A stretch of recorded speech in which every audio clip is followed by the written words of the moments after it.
CEO of the New York City Employment and Training Coalition. We have Employment and Training Coalition members in the building. Yes, give yourselves a round of applause for heaven's sakes. I know you're having lunch.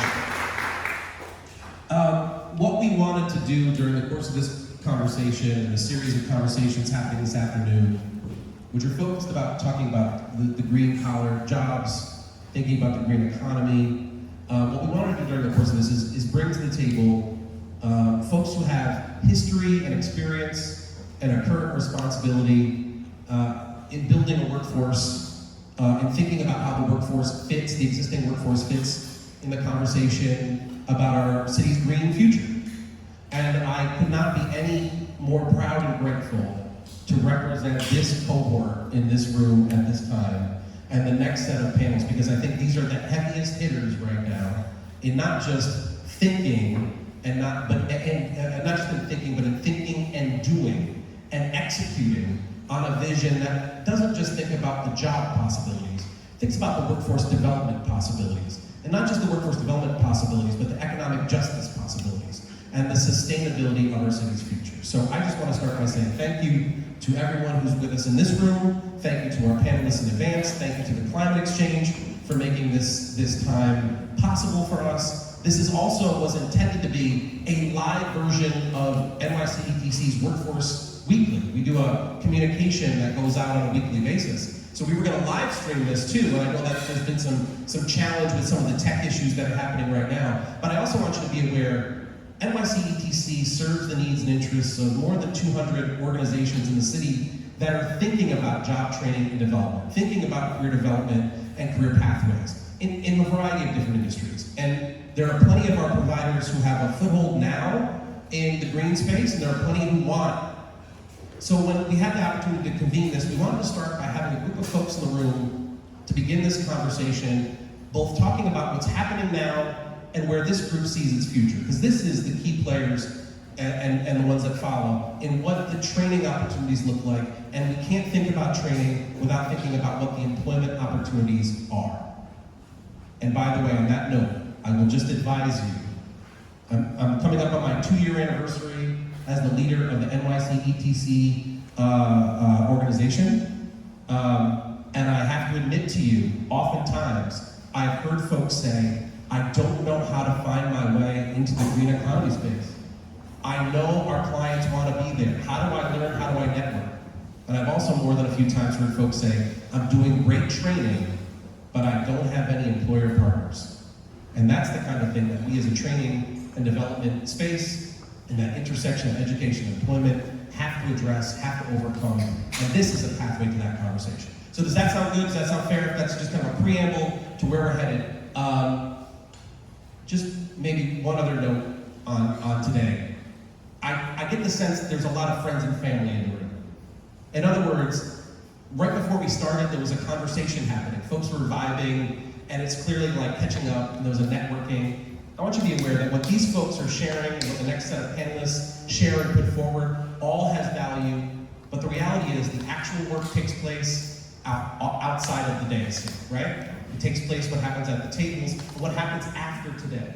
So let's think about how it is that what you're having the opportunity to talk about now or think about now, how that's going to continue to build and grow for you, okay? So that's just kind of the framework. And also, to all the panelists, some who are getting ready, some I know I don't have to say this twice, I'm looking at you, Tanya. I fully expect for us to have a real conversation, if that's okay.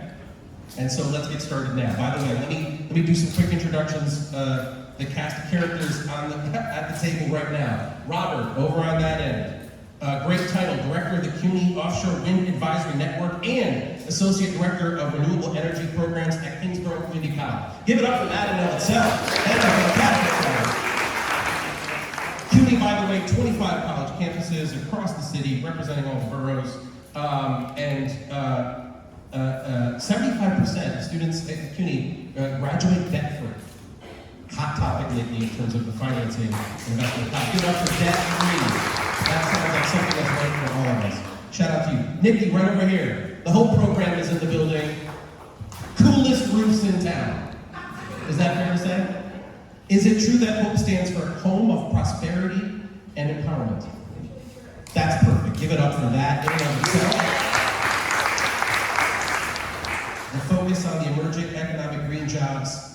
disrupting, and this is language from the whole program, disrupting inequity and injustice. And so much of today has already been focused not just on jobs, but it is on resetting and remaking the culture and space that we exist in. John, to my left, how you feeling, okay? Coolest hats in town, by the way. Still waiting for mine, never got one. Not gonna say that bothers me.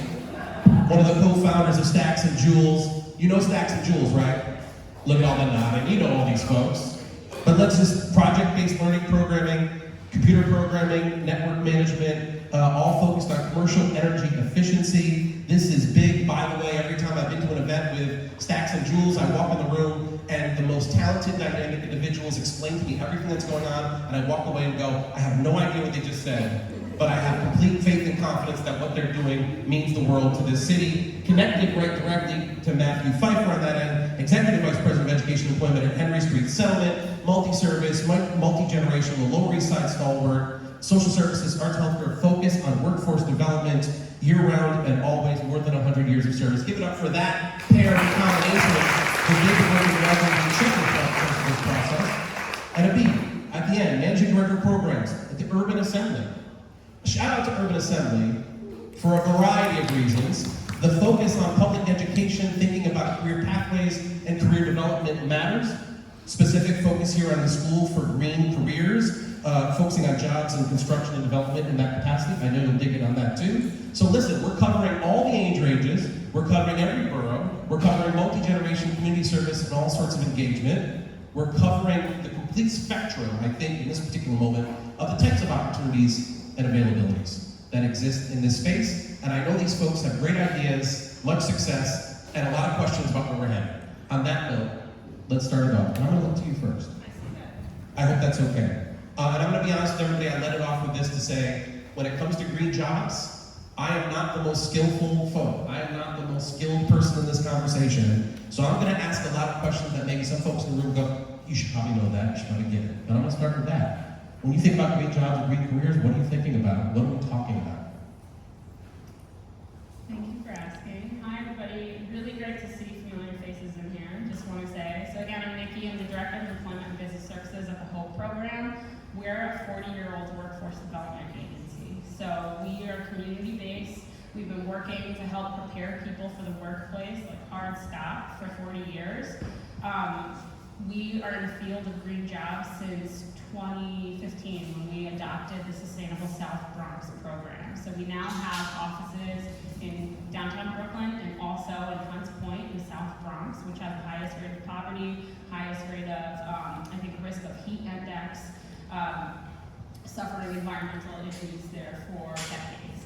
And so we are a community-based organization first. We are in green jobs because that's what the economy calls for. And so when I think of green jobs, I don't just think of the industries that are represented here at NYC Climate Week. I think about bringing the values of environmental justice to the work that any of our graduates are doing. So graduates will seek opportunities in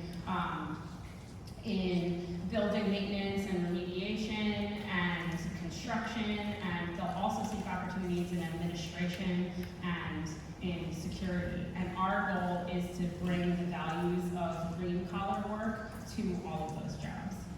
It's interesting. I'm going to do kind of follow-ups as we go. And this is part of my learning as time has gone on.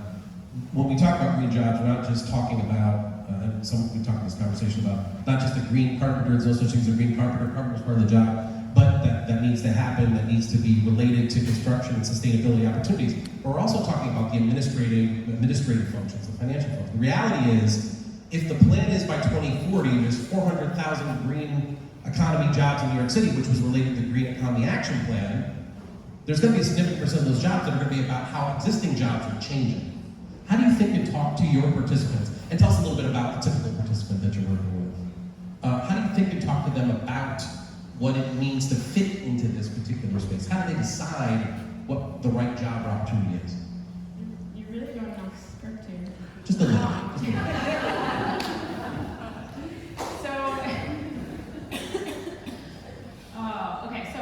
So we incorporate, so I should say that the whole program started out with a program called HOPE Works. Works, which we incorporate into all of our programs. So we run 5 programs, only 4 of them have technical training that's geared towards a specific industry. So we have an HVAC technician training.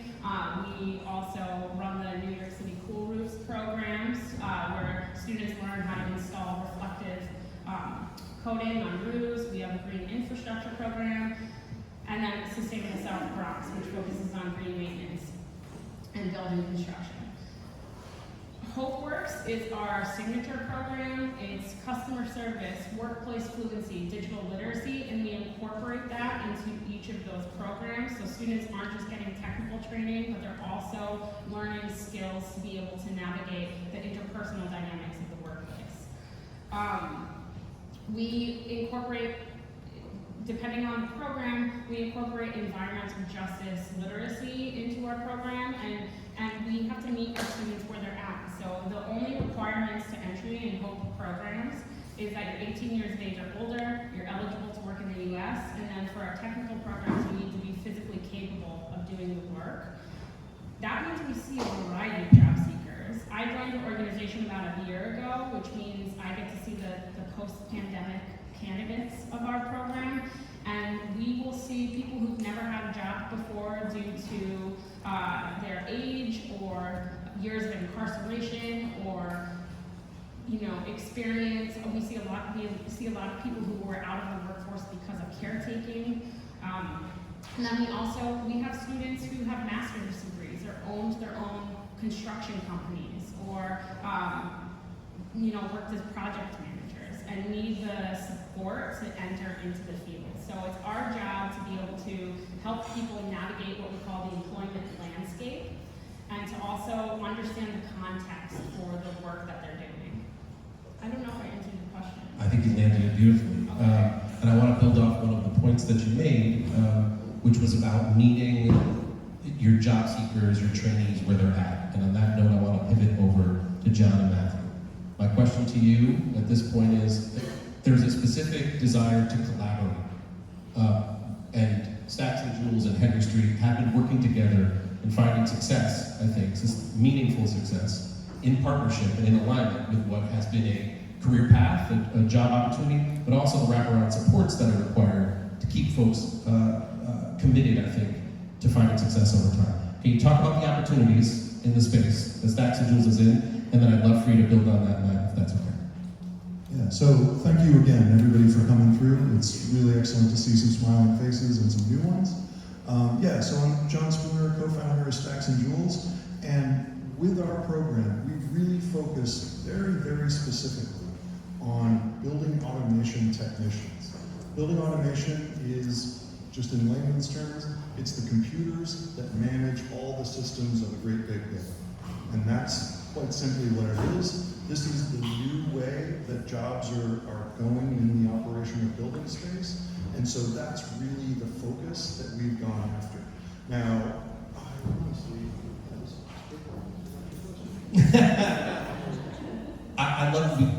I think meeting students where they're at, or your trainees where they're at, and Matt, I want to start from the perspective of what you're building folks towards, and then also how it is that you found your connection to Henry Street, I think, because there's an element of collaboration.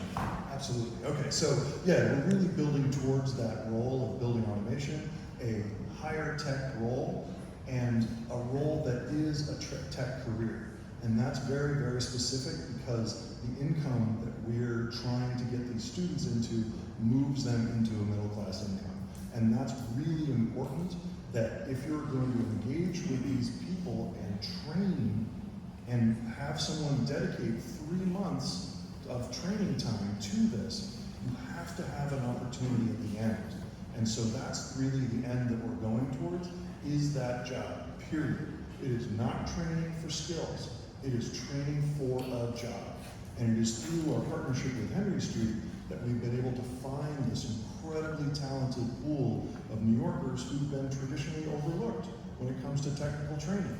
They haven't had the opportunity, but by putting them into a 3-month course, you can take someone who's been doing Uber Eats or working at a checkout, and you can get them to where they are earning, on average, $29 an hour as a building automation technician in a job that is going to just continue to grow based on their further education.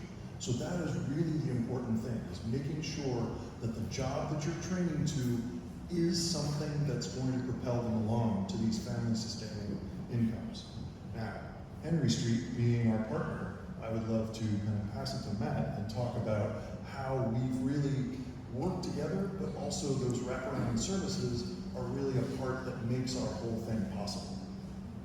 Yeah, thank you, John. So I just segueing right off of what John said, I think our partnership started back in the pandemic, and I'll give a shout out to Gaspar Caro, who's in the audience, who was at the time. Give it up for Gaspar. Yeah. He was the partnership director for the Lower East Side Employment Network, of which Henry Street is one of the members. And so we were dealing with the pandemic, we were dealing with the fact that 90% of folks in certain different pockets of our programs had lost their jobs immediately. And we were really thinking about what are new industries and opportunities. Henry Street's mission is to open doors of opportunity across the board, work with about 50,000 folks a year, place about 500 people in jobs, but service about 4,500 through our workforce development programs in general.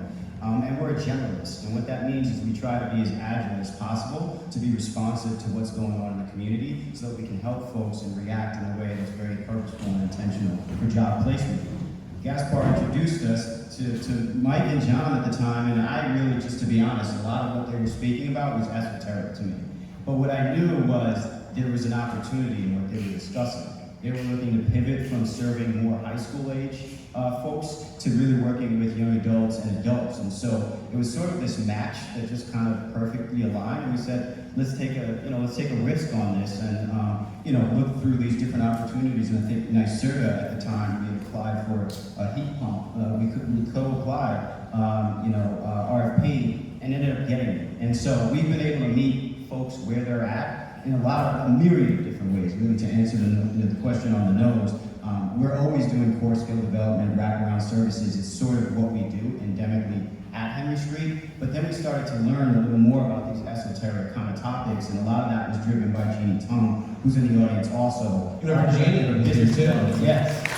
We collaborated directly with Stacks+Joules, and really and we'll get into it, but their model has allowed us, because they are very much so mission aligned with Henry Street, to kind of mesh and blend and really meet these young people right now, 18 to 24-year-old, where they are, and train them up and get them these jobs that are really life-changing in terms of the amount of income that they're earning. So we'll speak more about it, but it's really been fortuitous. To take it back to the schools, to the starting point, would love to hear how it is that your opportunities work at Urban Assembly. Tell us a little bit about how it is that you introduce students to these particular opportunities and what kind of exposure they get to the green jobs and green space. Thank you, and greetings again, everyone, and good to see everyone here. I wanted to touch on, if I could just build on the theme of like meeting young people where they are. So first, answering your question, we get exposure to these opportunities through conversations like this. We go to conferences, we meet people doing interesting things that converge with our interests or our school principals' interests in particular, and then we make introductions and find out a way to make things work for our young people. But one of the things that we all have in common here is that we all went to school, right? So compulsory education means every single person in this room went to all the way up until at least 9th grade. Which is when young people tend to begin to opt out. So we see that as an incredible opportunity, right? So we start our founder, which occurred 25 years ago, in 1997, in partnership with the New York City DOE, founded some of the city's first CTE schools, and he comes from the private sector, developed an interest in education, studied the education landscape, and realized that there was a disjuncture between what young people were learning in schools and what industry demanded, right? So the idea of career-connected learning emerged from that observation, and we've been doing it forever. The rest of the city's catching up, which is great. So we started out with the CTE model, and I was sharing with the brother right here earlier. One of the things that our CEO, David Adams, and I often talk about is two challenges with CTE, right? One, it's inherently unscalable, right? It costs a lot of money to get it set up. It takes a lot of time to get it set up. There's a lot of bureaucratic red tape. And by the time you get a CTE program set up, because industry is so dynamic, the skills and the requirements of industry have shifted, right? So your CTE program is now stale. What we are increasingly thinking about is what is CTE 2.0, right? And our folks at the office talk about it as CTE Flex. What is a more nimble, more flexible version of CTE that will allow us to embed pathways into schools? And that piece is important, I'll talk a little bit more about it, but that will allow us to embed into schools pathways to credentialing opportunities in high-wage, high-growth industries, not dissimilar to what Henry and Stacks+Joules have been talking about. For us, there's an equity piece here, right? So for those who work in education, captive audience, right? Most of our schools are high schools, right? Which means we have schools from 9th grade, young people from 9th grade through 12th grade, right? That is our last best opportunity to build or set them up on a foundation for post-secondary success, right? The moment young people leave our buildings, it becomes really difficult for us to support them in their post-secondary journeys, right? So what we are focused on is how do we bring these opportunities into the schools? What we have particular expertise in is in bringing these kinds of opportunities into schools and setting up graduating pathways that allow young people in 9th grade, you get some exposure to it so that you're developing your interest, developing awareness into these opportunities, and in 10th, 11th, and 12th grade, you're increasing the exposure, you're getting more work-based learning experiences, and in the ideal state, right, by the time a young person graduates, and this is part of our vision in this space, when a young person graduates from any one of our schools, we would like for them to walk away with a high school diploma, one, but also we would like for them to walk away with a credential that allows them to enter into a high-wage, high-growth industry immediately after, if they choose to, right? Or they can leverage that for their college applications, leverage that to go the traditional four-year pathway, which we know increasingly less young people are choosing that pathway, right?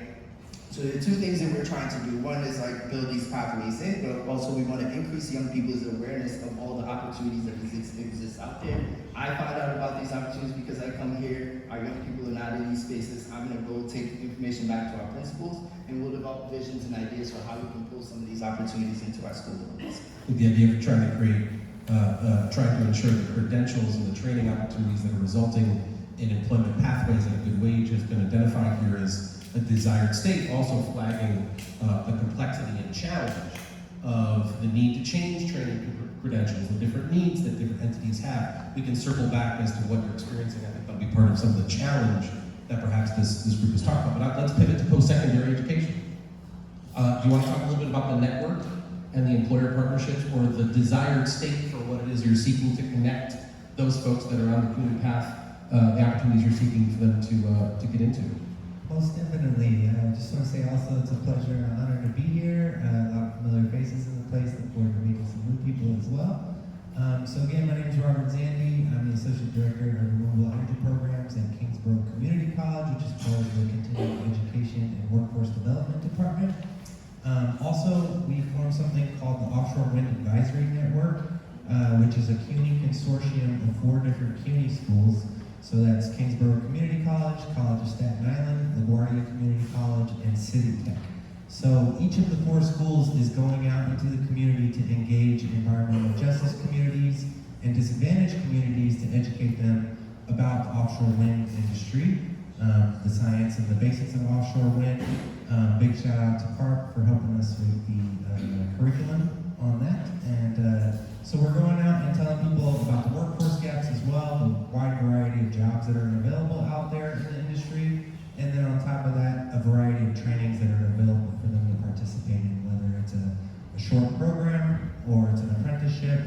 And then so each one of the 4 CUNY schools is offering unique trainings to get people into the workforce. So things like welding, electrician work, deckhand training jobs, and so these skills are also transferable not only into the workforce for offshore wind, but as a regular job, they could be a welder for a construction company, an automotive company, and then when the jobs come down the line, they can transfer over into the offshore wind industry. So one of the key parts has been really forming strong partnerships and alliances with other organizations. This truly is like a web of life, and if I was there doing all this by myself on the corner shouting about offshore wind, we'd have a couple participants, right? But luckily we have an incredible network of individuals and organizations that have collaborated with us to help strengthen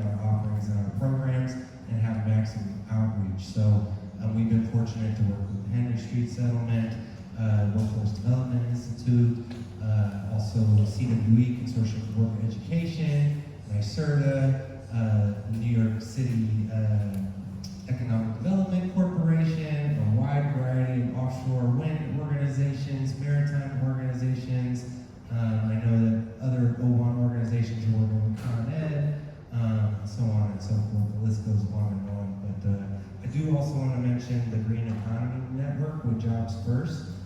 It's something that KBCC is part of that's been super, super helpful. And it's a coalition of workforce development agencies, employers, community colleges, basically collaborating to bring and build industry-aligned workforce. And we've been able to tailor our programs and job offerings, and employer partnerships as well, based on that collaboration. So really, I can't stress enough, that the community outside receiving these opportunities, as well as the community of industries, nonprofits, community-based organizations, and other companies, we have to collaborate. We have to come together and strengthen and complement each other's services to have more effective and efficient outreach. Okay, collaboration's been identified as a priority. We've heard the desire to be nimble, the value of partnership. We heard about the need of the changing training expectations that are needed to be able to account for different things happening in the city and different environments to be able to prepare people for job opportunities. We've heard that. The question now is, what barriers are you facing? What's getting in the way? And we're amongst friends. So let's tell some truths if we can about where it is that, and again, you can't talk about barriers without talking about opportunities. You've set the vision, you've set the course. Let's talk a little bit about what's getting in the way. Anyone can jump in on this. At this point, I'm just gonna tell me more. That's all I'm gonna be asking. I Sure. can start. So I just want to name first that collaboration is what allows the HOPE program to be a part of this conversation right now. We're here because we have training partners who provide the technical skills. We have referral partners who send job seekers to our program. And we partner with public and private organizations throughout the city to be able to engage our students in the work that we're preparing them for. So all of our programs are transitional employment programs.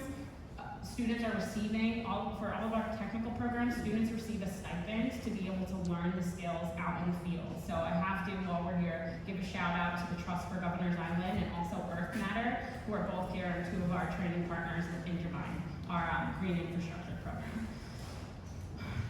There's so much more opportunity. There's so much more opportunity for collaboration. And what I really, really want to see, I've been in workforce development for over a decade now in New York City. I feel so excited about how willing people are to talk about collaboration and to lean into what we do really, really well and outsource the rest of it.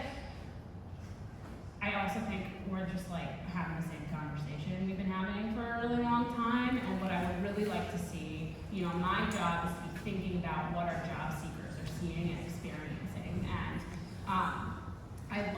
it's great to hear that we're moving towards industries where college degrees aren't required, but if you still need, the ability to navigate multiple levels of staff fluently, and you need the confidence to be able to speak to your organization or company, and you need to have professional sales skills, and you need to have working knowledge of Microsoft Excel, and it's where are we learning that? That's one of the reasons we teach digital literacy at our program, and we could always be doing a better job of it to stay updated with the technology as it changes.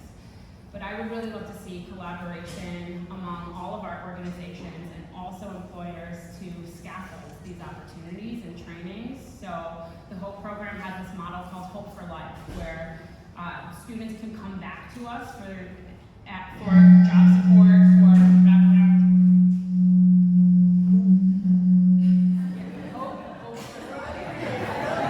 Wow, that was deep. Yeah.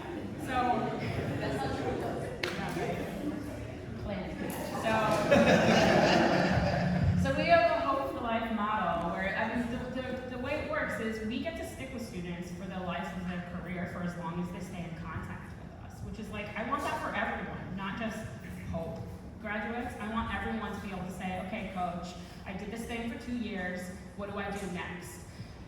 Experiential learning was talked about all morning, when thinking about young people. We still need that. As job seekers, as workers, we're still experiencing that on the job. You learn so much about yourself and what works for you and what doesn't when you have work experiences. And I think we need to just collaborate to make those experiences possible for people, but also to kind of transition folks from one training program to the next in a way that's cumulative.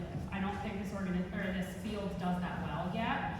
And I don't want us to be providing the same, OSHA certifications to students because they're not sure where to go next. So I want to name that I'm really excited about Career Equity, which is a platform that will allow folks at different organizations to pay attention to students' career pathway and development and opportunities. There's people in the room who can talk more fluently about that than I can. And I also wanted to shout out Angela Son right now, who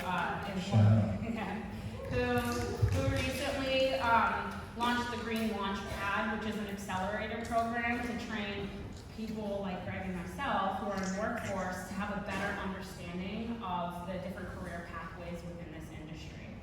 So we need everyone on board to be able to navigate this field together and to be able to hold people throughout the life of their careers. I heard a lot there. I heard stipends, I heard handoffs, I heard lifelong investments, I heard up-to-date training opportunities, I heard data platforms. I am guessing that's just the scratching the surface of the complexities and some of the barriers that put us in a tough position to be able to maximize or scale some of the successful efforts we're seeing. Who else wants to jump in?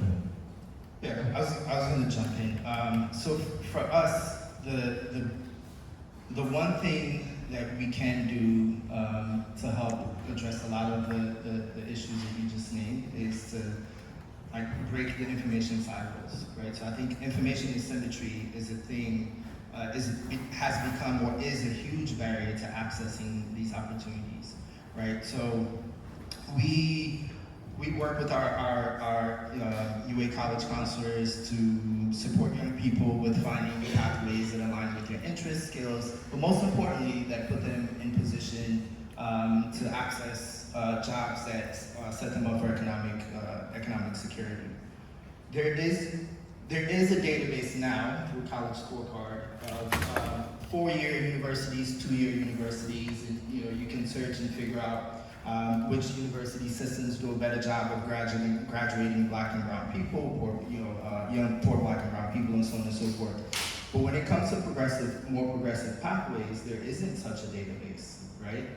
So our college counselors at our schools might make recommendations based on geography. Well, I know of this cosmetology program because I pass it every day when I come to school, right? But what's the information on the quality of the experience that young people will have when they go in there? What's the data on the outcomes of young people that we send in there? So there isn't an existing database, and we actually just joined a collective of people through the American Promise Alliance, where we are working to generate that database so that more young people and college counselors and people who work with young people have a one-stop shop that I know if I go there, I can look up programs within my geographic region or even broader, and I can get a sense of the quality of the programs so that I can make more informed decisions around which places I send my young people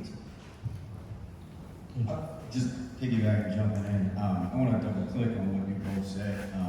Agree wholeheartedly. I think just to kind of speak on the nose again to the barriers for us, and I'll just say there's a few. I think number one, in the workforce development space, to Nikki's point, we have to stop having this zero-sum game approach that there's not a way that we can all kind of work together and still benefit and have a mutual win-win for the job seekers and for even us as organizations. I think there's this scarcity mindset that there's limited funding and we've all kind of got to vie for our own. And I see nodding in the room when you're saying that, by the way. I just think the power of networks. I've heard everybody say the word collective, right? And so that's one of the things that I just want to point out as an obvious in terms of deconstructing barriers is to have that collective mindset and leverage our powers as networks, whether it's lesson, Green Economy Network, etc. The other thing is just the honest thing that we have been saying for decades, which is employers understanding the value of the clients and members we work with. I think that's one of the elephants in the room, particularly for the field that I'm talking about with John.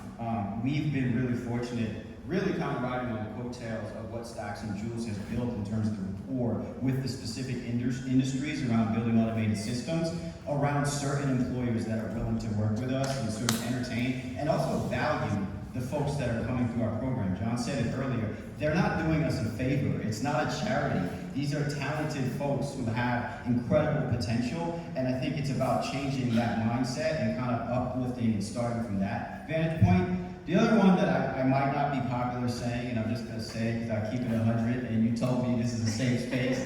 yeah, 100%. There's still a lot of gatekeeping with particular unions that manage opportunities for certain, positions that exist, particularly for the work that we're training towards. And we've had warm handoffs that have been, left with empty replies, and it's really unfortunate because it feels like there's so much opportunity there, and I don't quite know how to crack that nut. We're making certain degrees of progress, but I think it needs to be talked about, not from like a accusatory standpoint, but from a proactive, how can we work together? How can we meet the need in real time that these unions are sort of recruiting for in these different industries and opportunities? John, you want to build on that? I'm not quite going to go that far, but I'm going to say that one point that was definitely there is like, what are the jobs? And I'm actually very interested in Green Launchpad as like an opportunity to extend awareness, because that is what is missing. And in our point, we go to this singular job, building automation technician. There is no labor code from the Department of Labor that cites this job. There is no industry agreed upon term for this job. Technician, installer, integrator, they're all the same job, just different names for the same job. The green space suffers from this so much because I honestly blame the internet and its clever naming schemes, because a lot of those names of like, oh, you're an energy auditor, oh, you're a, it can go so far into all these other names, and we just need uniform names so we know what job we're really going for, so that there is somewhere to point people to. Because we get plenty of students who come through our program and say, I'm not really interested in being a building automation technician. What parallel paths are there? And there's a lot within building automation. There's marketing, there's business development, there's simply like any of the roles that a business is going to have, they are represented within building automation. So we've really pointed towards that. And I think, this is an opportunity to go through and start to codify those various jobs with those various skills that are needed to get to those jobs. And that's the kind of pathway we need for these workers to take it on, be aware of the opportunities, and believe in those opportunities. And that rewinds back to K-12 education and leads to community education as well. Go ahead. Yeah, I just wanted to build on that because I think that's a great example. And like when it comes to talking about equity and access to these jobs, like it doesn't matter if you don't need a college degree, if you need graduate level skills to find a job, right? Like if you need graduate level research skills to be a job seeker, then are we really removing barriers to entry in these opportunities? I don't think so. And I just Snaps on that. yeah, snap. I'll drop it. But really, it's like I think we need to be able to have these conversations because our organizations don't have the capacity to do all of that research for all of the people we serve to actually send them on like a meaningful pipeline. And I'm not really interested in jobs. I'm interested in vocation for the people that I serve, and I can't do that work if I'm only getting paid to place them. So. Here, yeah. I want to echo the sentiments of everybody on the panel with your contributions and points. I also have a couple challenges I'd like to highlight. I feel like they're all intertwined as well. One is access to the jobs and the availability or the information of these jobs even existing or the opportunities for training.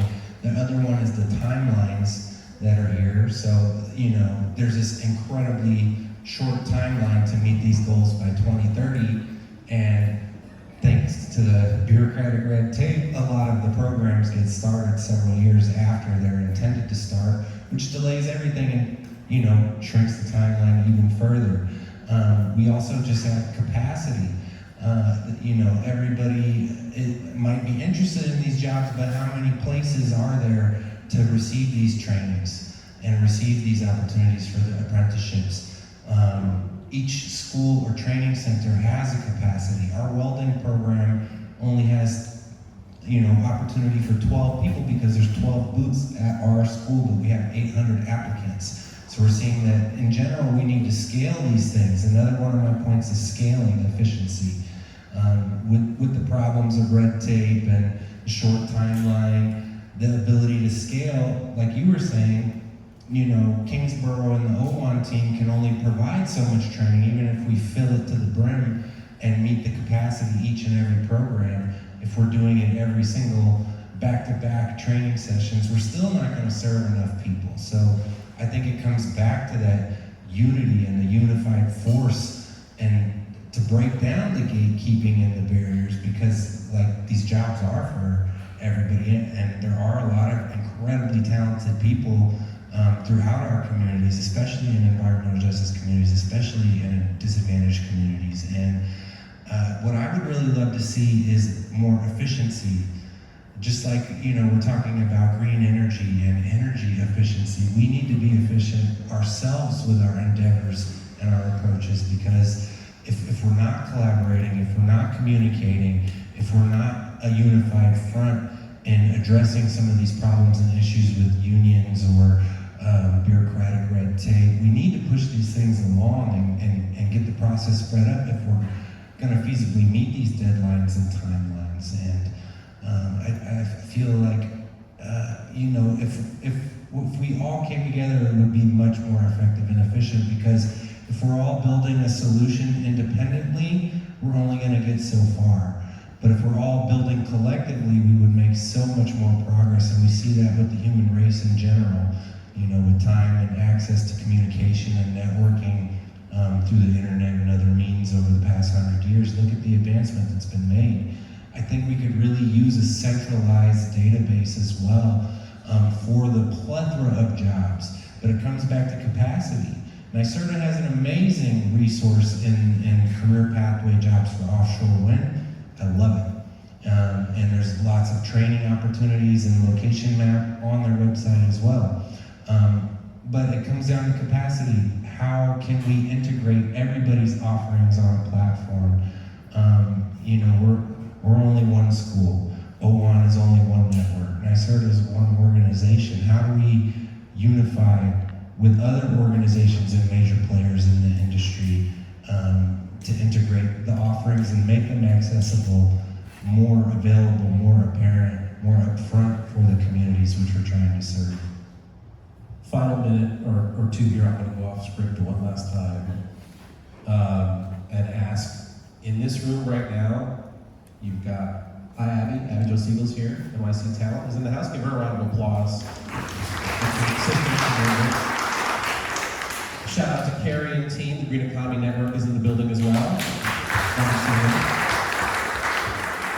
We have the entire sort of spectrum of the space, both on stage and in this room. So in the final, 2 minutes, 20, 30 seconds per, if we lock the door and someone says to us, you guys fix this, someone comes and says, fix this, what are you putting forward? Now, we'll already accept that the database.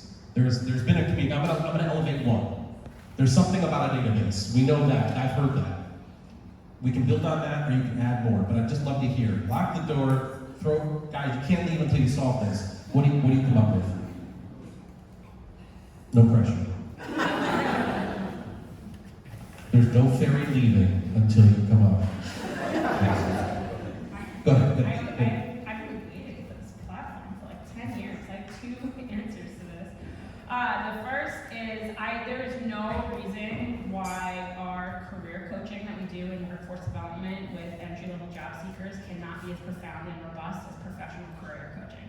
Like if any of you went out to get career coaching and paid a bunch of money for it, it would be very, very different than what we have the capacity to do in employment. In agreement on that one? Yeah, feel that? I saw the nod right front. The first statement, you see The that? second is that we save employers an enormous amount of money by all the training and support and retention services and education and credentialing. And we need buy-in. We need the investment. I think that we can't just rely on funding. And there are models for this across the country. I'm like a super fan of work-life partnerships, which is based out of Colorado. I think we need to find a way. It's great. I'd love to see that like bigger employers are on board, National Grid, Con Ed. I want to find a way to make it possible for small businesses to invest in our organizations.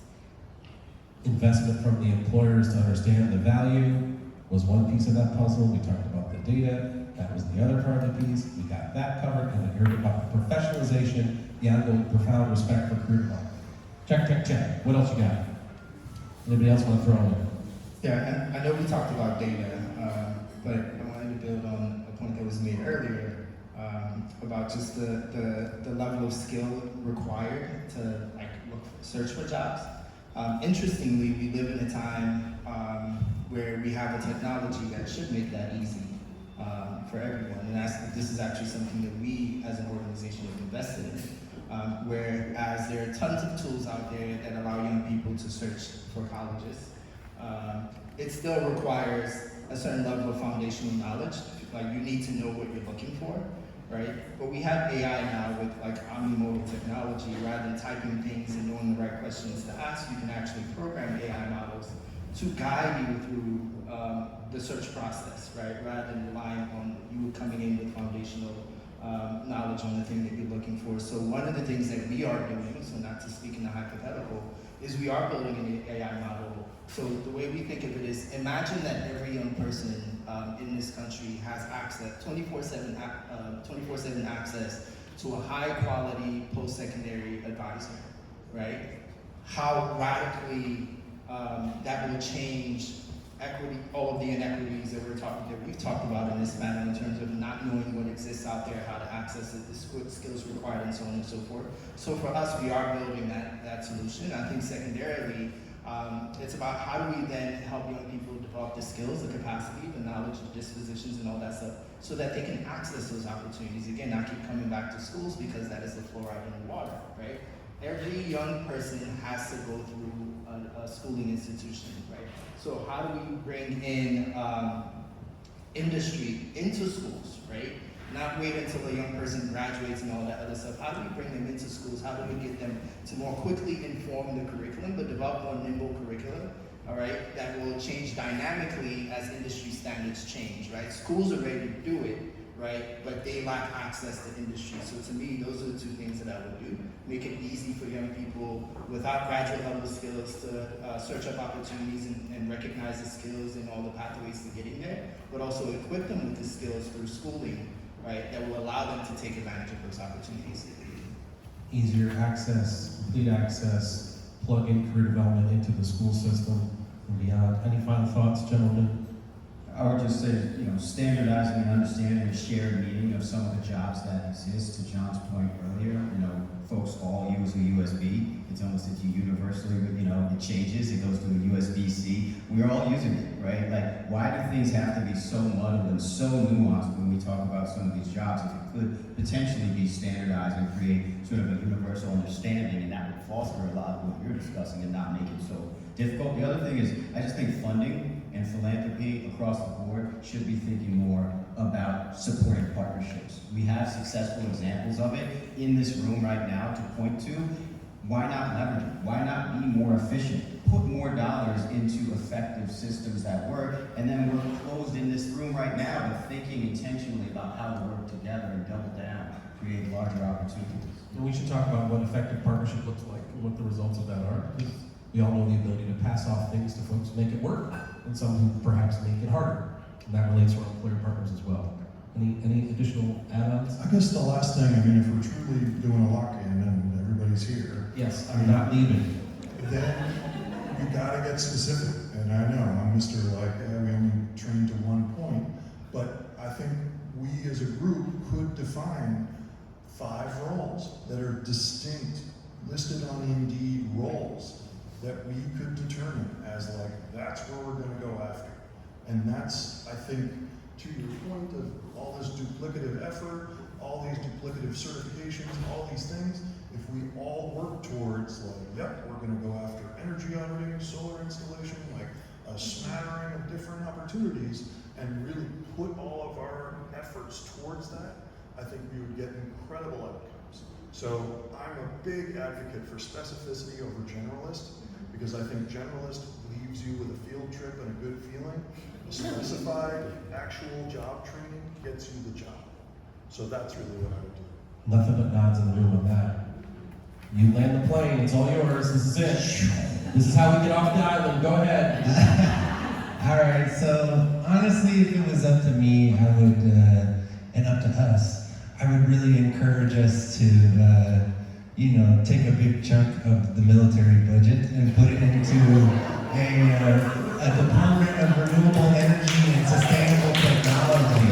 This is our Earth, this is our globe. Science shows it's going down the drain if we don't do something about it. So why not create a department to help make the efficiency, to help make the database, to help collaborate and connect and advertise and push it and integrate it into the laws so that, the funding and the money for the training also, and the funding and the money for the unions and the industry companies doing the work are, it's very explicit about, the numbers of engagement and recruitment from disadvantaged communities, environmental justice communities, and then creating those jobs and opportunities. I feel like that would be huge. The answers are all in this room, let's get to work. Give it up for this panel right here, everybody. Thank you so much. Let's take a 2 or 3 minute break and then we'll get on to